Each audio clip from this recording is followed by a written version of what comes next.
तो चलिए बिना किसी देरी के आज के इस बेहद दिलचस्प विश्लेषण की शुरुआत करते हैं। आज हम लालची ब्राह्मण की उस मशहूर कहानी के गहरे अर्थों को समझने जा रहे हैं।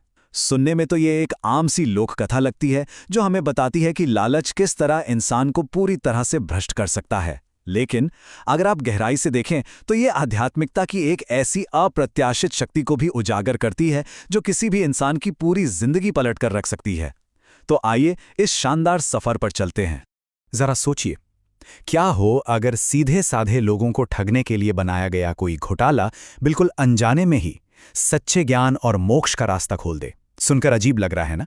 लेकिन यही इस कहानी की नींव है, जहां छल कपट और धोखेबाजी बड़े ही अप्रत्याशित ढंग से एक वास्तविक दार्शनिक जागृति का मार्ग प्रशस्त करती है। कहानी की शुरुआत होती है एक बिल्कुल साधारण से गैराज से। यहां हमारे दो मुख्य किरदार हैं, राजू और दीपू। ये दोनों मैकेनिक का काम करते हैं। शुरुआत में देखने पर ये दोनों आपको काफी मेहनती लगेंगे, लेकिन सच तो ये है कि इनके दिमाग में हमेशा अमीर बनने का कोई शॉर्टकट और कुछ बहुत बड़ा करने की लालसा छिपी रहती है। अब इन दोनों की असल जिंदगी की सच्चाई देखिए। एक तरफ तो ये गैरेज में पसीना बहा रहे हैं, लेकिन दिमाग इनका कहीं और ही चल रहा है।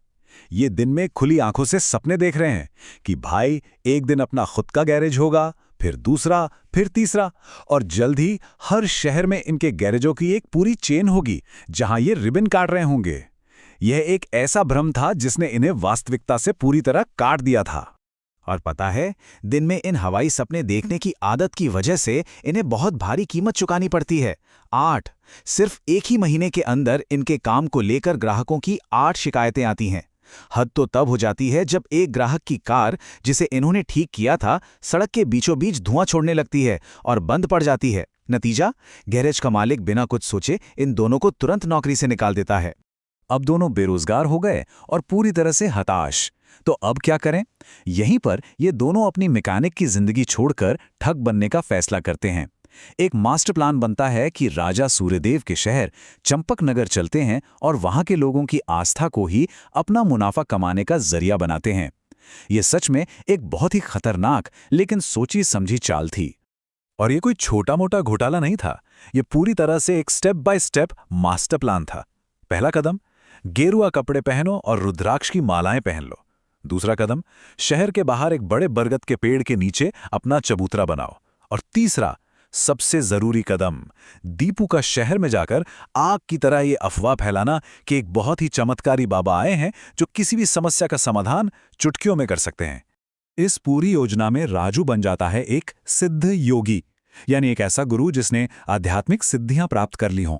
राजू पेड़ के नीचे आंखें बंद करके ध्यान में बैठने का नाटक करता है और दीपू बन जाता है उसका एक तरह का पीआर मैनेजर। वो लोगों को बाबा के दर्शन और दान देने के लिए प्रेरित करता है।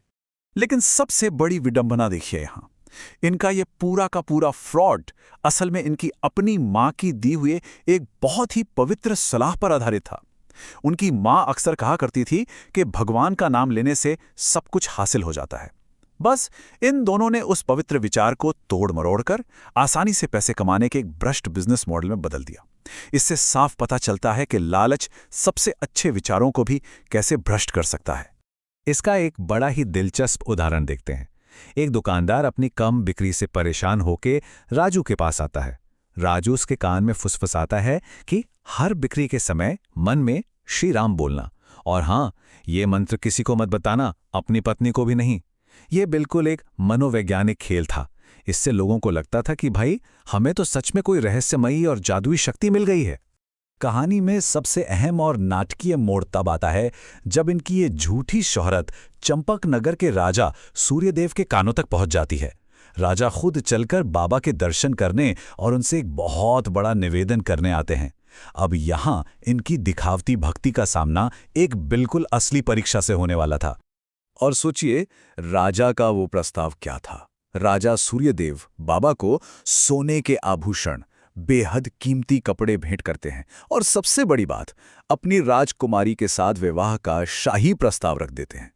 ये इतना ज्यादा पैसा और ताकत थी कि किसी का भी दिमाग खराब हो जाए। इस अपार वैभव की पेशकश से वो माहौल बनता है जहां राजू का अगला कदम आपको पूरी तरह हैरान कर देगा। एक बिल्कुल चौंकाने वाले पल में राजू इस अपार धन और शाही प्रस्ताव को एक झटके में ठुकरा देता है। वो शांत भाव से राजा से कहता है, राजन, मैं एक सन्यासी हूं, मैं इन सब का क्या करूंगा? सोचिए, ये वही राजू है जो लोगों को लूटने आया था, लेकिन अब वो उस सन्यासी के रूप को पूरी तरह से आत्मसात कर चुका है, जिसका वो सिर्फ नाटक कर रहा था। राजू का यह दार्शनिक बदलाव सच में अचंभित करने वाला है। वो बाद में दीपू को समझाता है कि इतने दिनों तक भगवान का नाम लेते लेते उसे समझ आ गया है कि इस नाम में कितना अमृत है। वो मीरा का उदाहरण देता है, जिन्होंने भगवान के लिए राजसी वैभव छोड़ दिया, और प्रहलाद का, जिन्होंने पिता के अत्याचार सहे। राजू को अब एहसास हो चुका था कि राम नाम की आध्यात्मिक संपत्ति के सामने ये दुनिया की भौतिक संपत्ति बिल्कुल मिट्टी है। पर रुकिए, कहानी का दूसरा पहलू भी तो है। राजू के इस बदलाव से निराश और चिढ़कर दीपू हिंसक रूप से अपने साथी से अलग हो जाता है। दीपू को अभी भी सिर्फ कैश चाहिए था। वो तय करता है कि अब वो अकेले ही गांव वालों को लूटेगा और सारा पैसा खुद रखेगा। यहीं से अनियंत्रित लालच के खतरनाक परिणामों की शुरुआत होती है। दीपू का ये लालच कितनी तेजी से बेकाबू होता है, जरा इसका टाइमलाइन देखिए। दोपहर 12 बजे वो एक दुकानदार के कच्चे चावल लेने से मना कर देता है। दोपहर 1 बजे वो महंगी मिठाइयों और मेवों की मांग करता है। दोपहर 2 बजे वो जौहरी को डराकर एक सोने का हार ऐंठ लेता है। और इस लालच का अंजाम? ठीक दोपहर 3 बजे 4 नकाबपोश लुटेरे उस पर घात लगाकर हमला कर देते हैं। कहते हैं ना, लालच हमेशा अपने साथ खतरे को न्योता देता है। अपनी ठगी हुई मिठाइयां खाने के लिए एक पेड़ के नीचे बैठा दीपू उस वक्त मौत के साये में आ जाता है, जब डाकुओं के सरदार के चेहरे से गलती से नकाब हट जाता है और दीपू उसका चेहरा देख लेता है। अब जाहिर सी बात है, डाकू उसे जिंदा तो छोड़ेंगे नहीं। दीपू का सीधा मौत से सामना हो जाता है। अब इस तनावपूर्ण माहौल में एक बहुत ही गहरा सवाल पैदा होता है, क्या कोई ऐसा मंत्र जिसे शुरू में केवल दिखावे और पाखंड के लिए इस्तेमाल किया गया था, मौत के मुंह में फंसने पर वास्तविक मुक्ति दिला सकता है?